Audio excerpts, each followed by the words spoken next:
حضرت سلطان باہو رحمۃ اللہ علیہ کے جو والد تھے حافظ بازید محمد کا زمانہ مغل حکمران شاہ جہان کا زمانہ ہے. ٹھیک. اور شاہ جہان کے جو علاقہ کوہستان نمک کہلاتا ہے، کلر کہار، سونس کیسر، پنڈ دادن خان، اس سارے علاقے کے وہ فوجی منصبدار تھے اور خود علمی اعتبار سے حافظ تھے اور فقیہ تھے. سبحان اللہ.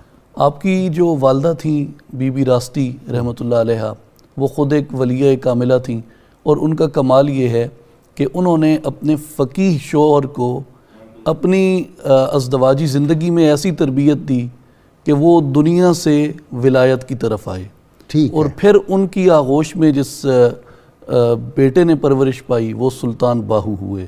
تو بی بی راستی رحمۃ اللہ علیہ کا کمال یہ ہے کہ جس شوہر کے عقد میں آئیں اس کو بھی علم سے ولایت میں لے آئیں، اور جس بیٹے کی پرورش فرمائی اس کو سلطان العارفین بنایا. سبحان اللہ. تو ایسی ان کی انہوں نے تربیت کی. اور یہ دونوں جو تھے بی بی راستی اور حافظ بازید محمد، ان کا تعلق قبیلہ آوان سے تھا، جو حضرت علی کرم اللہ وجہ الکریم کی غیر فاطمی اولاد ہیں. اور پہلے یہ حجاز سے ہجرت کر کے بغداد اور اس طرف آئے، اور پھر وہاں سے یہ ہرات میں آباد ہوئے. کچھ عرصہ ہرات میں مقیم رہے. پھر جس وقت سلطان محمود غزنوی نے کیمپین کی ہندوستان میں، تو ان کے ساتھ یہ لوگ یہاں پہ آئے اور کوہستان نمک میں آباد ہوئے.